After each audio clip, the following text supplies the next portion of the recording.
Lecture du livre Jésus-Christ d'Ellen White. Dans le prétoire de Pilate. Le Christ, lié comme un prisonnier et entouré de soldats chargés de le garder, se tient dans la salle du tribunal de Pilate, le gouverneur romain. La salle ne tarde pas à se remplir de spectateurs. Dehors, tout près de l'entrée, se trouvent les juges du Sanhédrin, les prêtres, les principaux, les anciens et la populace.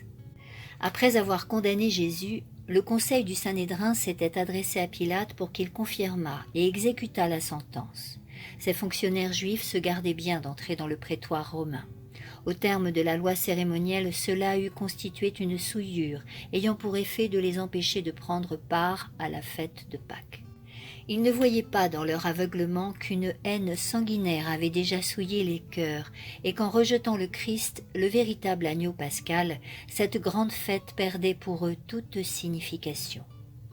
Quand le Sauveur fut introduit auprès de Pilate, celui-ci le regarda d'un œil sévère. Le gouverneur romain avait dû sortir en hâte de sa chambre à coucher, et il était décidé à traiter son prisonnier avec rigueur, s'acquittant de sa tâche le plus rapidement possible. Il dévisagea avec dureté cet homme pour qui l'on avait interrompu son repos à une heure aussi matinale et que les autorités juives désiraient voir examiné et puni en toute hâte. Pilate considéra ceux qui avaient amené Jésus, puis son regard pénétrant se fixa à nouveau sur Jésus. Il avait eu affaire à toutes sortes de criminels. Jamais pourtant on ne lui avait amené un homme ayant une telle expression de bonté et de noblesse. Sur son visage, aucun signe de culpabilité, aucune marque de frayeur, d'audace ou de défi.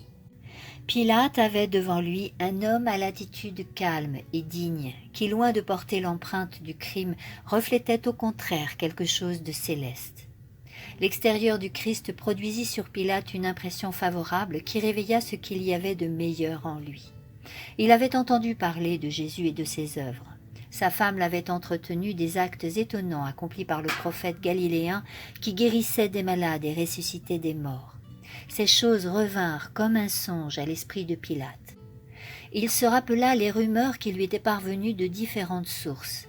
Il exigea que les Juifs fournissent des preuves contre le prisonnier. « Qui est cet homme et pourquoi me l'avez-vous amené ?» dit-il. « Quelle accusation pouvez-vous faire valoir contre lui ?» Les Juifs décontenancés ne souhaitaient pas un interrogatoire public, sachant bien qu'ils ne pourraient prouver leur accusation contre le Christ. Ils répondirent donc qu'il s'agissait d'un imposteur du nom de Jésus de Nazareth. Pilate insista. « Quelle accusation portez-vous contre cet homme ?» Au lieu de répondre directement, les prêtres manifestèrent leur mécontentement par ces paroles.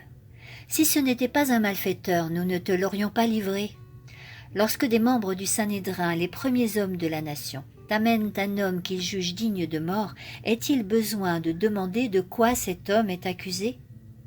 Ils supposaient que Pilate, par égard pour leur charge, prendrait en considération leur requête sans trop prolonger les préliminaires. Ils étaient impatients d'obtenir confirmation de leur sentence car ils savaient fort bien que ceux qui avaient été témoins des œuvres merveilleuses du Christ pourraient faire un récit tout différent de celui qu'ils avaient forgé. Étant donné le caractère faible et indécis de Pilate, les prêtres pensaient réaliser leur dessein sans difficulté. Il lui était déjà arrivé auparavant de signer des condamnations à mort non motivées. Il faisait peu de cas de la vie d'un prisonnier. Que ce dernier fût innocent ou coupable, cela lui était indifférent. Les prêtres espéraient que Pilate infligerait à Jésus, sans l'avoir entendu, la peine de mort, et ils sollicitaient cela comme une faveur à l'occasion de leur grande fête nationale.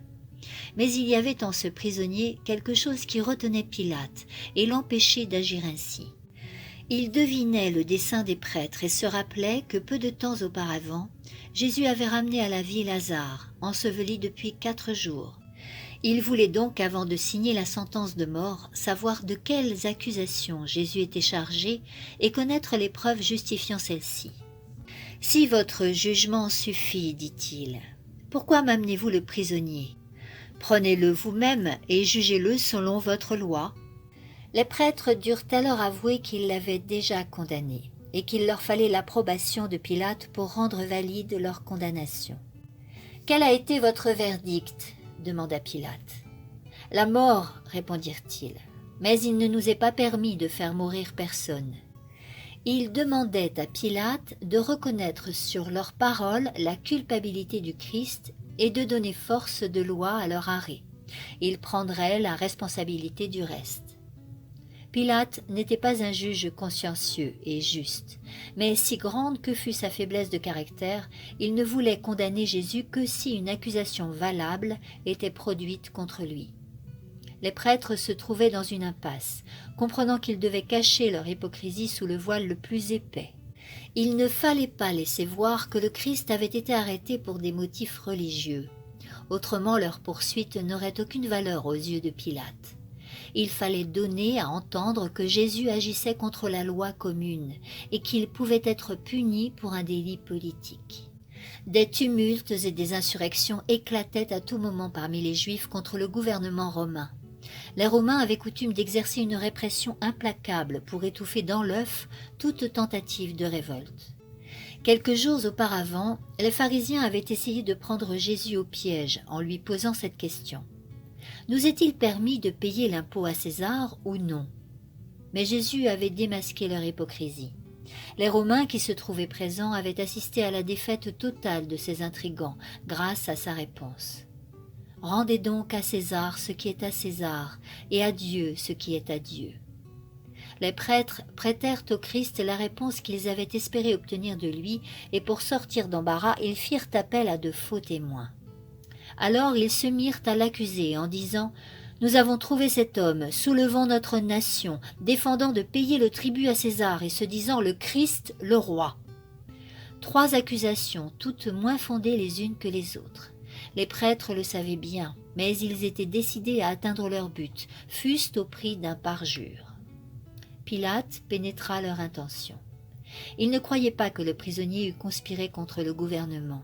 Son apparence pleine de douceur et d'humilité suffisait à démentir ces accusations. Convaincu qu'une trame avait été ourdie au vu de supprimer un innocent qui gênait les dignitaires juifs, Pilate, se tournant vers Jésus, lui demanda « C'est toi qui es le roi des Juifs ?» Le Sauveur répondit « Tu le dis. » Ayant entendu cette réponse, Caïphe et ses associés prirent Pilate à témoin que Jésus avait avoué le crime dont on l'accusait. Avec des cris tumultueux, prêtres, scribes et principaux demandèrent qu'il fût condamné à mort. La populace leur faisait écho et le vacarme était assourdissant. Pilate ne savait que faire. Voyant que Jésus ne répondait pas à ses accusateurs, il lui dit « Ne réponds-tu rien? Vois combien d'accusations ils portent contre toi. » Mais Jésus ne répondit plus rien. Le Christ se tenait derrière Pilate à la vue de tous ceux qui se trouvaient dans la cour, et il entendait les insultes. Cependant, il ne répondit pas aux accusations mensongères dirigées contre lui. Toute son attitude disait assez qu'il avait le sentiment de son innocence. Les vagues furieuses qui déferlaient sur lui le laissaient impassible. On aurait dit qu'une boule impétueuse, s'élevant toujours plus haut comme les vagues de l'océan soulevées par la tempête, se brisait autour de lui, sans le toucher. Il restait silencieux, mais son silence était éloquent. Une lumière venant de l'intérieur illuminait toute sa personne. L'attitude de Jésus étonnait Pilate. Il se demandait « Cet homme ne s'intéresse-t-il pas des poursuites dirigées contre lui parce qu'il ne se soucie pas de sauver sa vie ?»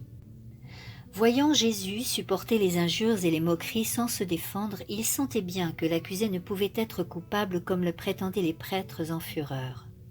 Pour avoir la vérité et se soustraire en même temps au tumulte de la foule, Pilate prit Jésus à part et l'interrogea de nouveau. « C'est toi qui es le roi des Juifs ?» Jésus ne répondit pas directement. Il savait que le Saint-Esprit s'efforçait de gagner Pilate, aussi lui donna-t-il l'occasion d'exprimer sa conviction. « Dis-tu cela de ton propre mouvement ?» demanda-t-il, « ou d'autres te l'ont-ils dit de moi ?» En d'autres termes, la question de Pilate s'inspirait-elle des accusations formulées par les prêtres ou du désir d'obtenir du Christ de la lumière?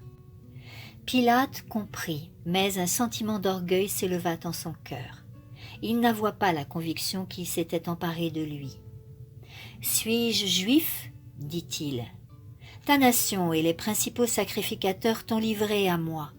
Qu'as-tu fait »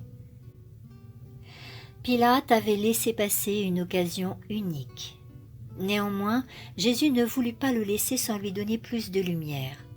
Sans répondre directement à la question de Pilate, il définit clairement sa mission, faisant comprendre au gouverneur qu'il n'était pas à la recherche d'un trône terrestre.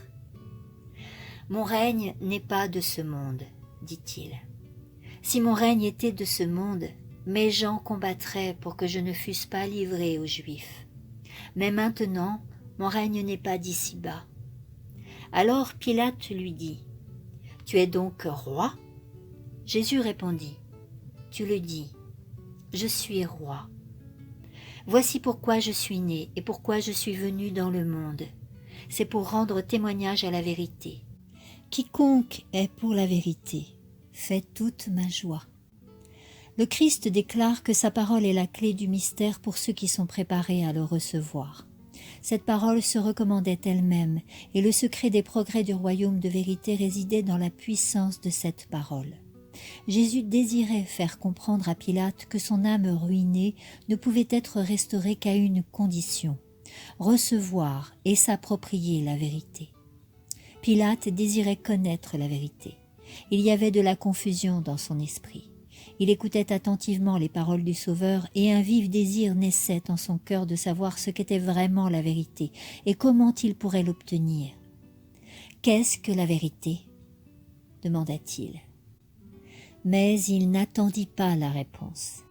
Rappelés aux préoccupations du moment par le tumulte du dehors, car les prêtres réclamaient une décision immédiate, il sortit au-devant des Juifs et leur dit avec solennité: « Je ne trouve aucun crime en lui. » De telles paroles, prononcées par un juge païen, étaient un violent reproche à l'adresse des Juifs d'Israël qui accusaient le Sauveur avec perfidie. Quand les prêtres et les anciens eurent entendu Pilate, leur déception et leur colère ne connurent plus de bornes. Ils s'étaient donné tant de peine et avaient si longtemps attendu cette occasion. En voyant que Jésus avait quelque chance d'être relâché, ils furent prêts à le mettre en pièces. Bruyamment, ils menacèrent Pilate des censures du gouvernement romain, lui reprochant de refuser de condamner Jésus qui, disait-il, s'était élevé contre César. On entendit des voix irritées qui déclaraient que l'influence séditieuse de Jésus était connue dans tout le pays. Les prêtres disaient: « Il soulève le peuple en enseignant dans toute la Judée. Après avoir commencé par la Galilée, il est venu jusqu'ici. » Pilate n'avait aucunement l'intention de condamner Jésus. Il savait que les Juifs étaient poussés par la haine et par leurs préjugés. Il connaissait son devoir. La justice voulait que le Christ fût immédiatement relâché. Mais Pilate redoutait le mauvais vouloir du peuple. S'il refusait de leur livrer Jésus, une révolte éclaterait, et cette perspective l'effrayait. Apprenant que le Christ venait de Galilée, il pensa l'envoyer à Hérode, le gouverneur de cette province, qui se trouvait alors à Jérusalem. Pilate espérait ainsi se décharger sur Hérode de la responsabilité du procès. Il y voyait en même temps une bonne occasion de mettre fin à une vieille querelle qui existait entre lui et Hérode. En effet, ces prévisions se réalisèrent. Les deux magistrats devinrent amis à l'occasion du procès du Sauveur. Pilate remit Jésus entre les mains des soldats et une foule moqueuse et insultante l'accompagna au tribunal d'Hérode. Quand Hérode vit Jésus, il eut une grande joie. Il ne s'était encore jamais trouvé en présence du Sauveur, mais depuis longtemps il désirait le voir à cause de ce qu'il avait entendu dire de lui, et il espérait qu'il lui verrait faire quelque miracle. Hérode posa diverses questions au Christ, mais celui-ci garda un silence absolu. Le roi ordonna que l'on amenât des infirmes et des impotents, et Jésus fut mis en demeure d'établir ses droits en opérant un miracle. « On prétend que tu peux guérir les malades, » dit Hérode. « Je désire voir si l'on n'a pas surfait ta réputation. » Comme Jésus ne répondait pas, Hérode insista. « Si tu es capable d'opérer des miracles pour d'autres, agis maintenant en ta faveur, et il t'en résultera du bien. » Puis, sur un ton de commandement, « Prouve-nous par un signe que tu as réellement la puissance que l'on t'attribue. » Mais le Christ était semblable à quelqu'un qui ne voit et n'entend rien. Le Fils de Dieu avait revêtu la nature humaine. Il devait se comporter comme un autre homme dans de pareilles circonstances. Il ne lui appartenait pas d'accomplir un miracle pour éviter la douleur et l'humiliation que doit endurer tout homme placé dans une situation semblable. Hérode promit à Jésus de le relâcher s'il voulait accomplir quelque miracle en sa présence. Les accusateurs du Christ avaient vu de leurs yeux les œuvres extraordinaires qu'il accomplissait. Ils l'avaient entendu ordonner au sépulcre de rendre la mort qu'il renfermait. Ils avaient vu la mort obéir à sa voix. Ils craignaient maintenant que Jésus n'accomplît un miracle, redoutant par-dessus tout une démonstration de sa puissance. Une telle manifestation eût porté le coup de grâce à leur plan et leur aurait peut-être coûté la vie à eux. Pleins d'anxiété, les prêtres et les principaux renouvelèrent leurs accusations. Enflant la voix, ils disaient « C'est un traître, un blasphémateur. C'est par la puissance de Belzébul, le prince des démons, qu'il accomplit ces miracles. » Toute la salle était dans la confusion, les uns criant d'une manière, les autres de l'autre. La conscience d'Hérode était maintenant beaucoup moins sensible que lorsqu'il avait reculé d'effroi en entendant Hérodias lui réclamer la tête de Jean-Baptiste. Pendant quelque temps, il avait senti les aiguillons du remords, mais sa vie licencieuse avait de plus en plus affaibli son sens moral. Son cœur était endurci à tel point qu'il osait maintenant se vanter d'avoir puni Jean-Baptiste de sa hardiesse. Maintenant il menaçait Jésus, déclarant à plusieurs reprises qu'il avait en son pouvoir de le relâcher ou de le condamner. Mais Jésus ne semblait pas entendre. Ce silence, qui paraissait montrer de l'indifférence pour son autorité, irrita profondément Hérode. Ce roi vain et gonflé d'orgueil eût été moins offensé par un violent reproche. Il redoubla de menaces, mais Jésus persista dans son silence. Le Christ n'était pas venu dans le monde pour satisfaire une vaine curiosité, mais pour guérir les cœurs brisés. S'il avait pu par une parole guérir une âme des atteintes du péché, il ne serait pas resté silencieux. Il n'avait rien à dire à ceux qui étaient prêts à fouler la vérité sous des pieds profanes. Le Christ pouvait transpercer par ses paroles le roi endurci, le frapper de terreur en lui exposant toute l'iniquité de sa vie ainsi que l'horrible sort qui l'attendait. Jésus lui infligea, par son silence, la réprimande la plus sévère. Hérode avait rejeté la vérité qui lui avait apporté le plus grand des prophètes. Aucun autre message ne lui serait donné. La majesté du ciel n'avait pas un mot à lui dire. Cette oreille qui avait toujours été ouverte pour accueillir les cris des malheureux restait insensible au commandement d'Hérode. Ses yeux qui n'avaient jamais cessé d'exprimer la pitié, l'amour et le pardon aux pécheurs repentants ne daignaient pas gratifier Hérode d'un regard. Les lèvres qui avaient formulé les vérités les plus frappantes et plaidé avec la plus grande tendresse auprès des êtres les plus coupables et les plus dégradés restaient fermées devant un roi orgueilleux qui n'éprouvait aucun besoin d'un sauveur. La passion assombrissait le visage d'Hérode. S'adressant à la foule, il déclara avec colère que Jésus était un imposteur. Puis il dit au Christ « Si tu renonces à prouver tes prétentions, je te livrerai aux soldats et au peuple. Peut-être réussiront-ils à te faire parler. Si tu n'es qu'un imposteur, tu mérites la mort. Si tu es le Fils de Dieu, sauve-toi en opérant un miracle. » Il avait à peine dit cela que l'on se précipita sur le Christ. Les spectateurs, pareils à des bêtes féroces, se jetèrent sur Jésus, se l'arrachant mutuellement des mains. Hérode, pour humilier le Fils de Dieu, se joignait à la populace. Si les soldats romains n'avaient repoussé ces furieux, le Sauveur eût été mis en pièces.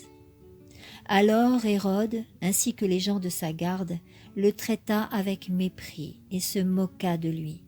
Puis, après l'avoir revêtu d'un manteau éclatant, il le renvoya à Pilate. Les soldats romains ajoutaient leur mauvais traitement à tous ceux déjà subis, mais la divine patience de Jésus ne faillit point. Suite de la lecture à la seconde partie de ce chapitre dans le prétoire de Pilate, dans le prochain audio.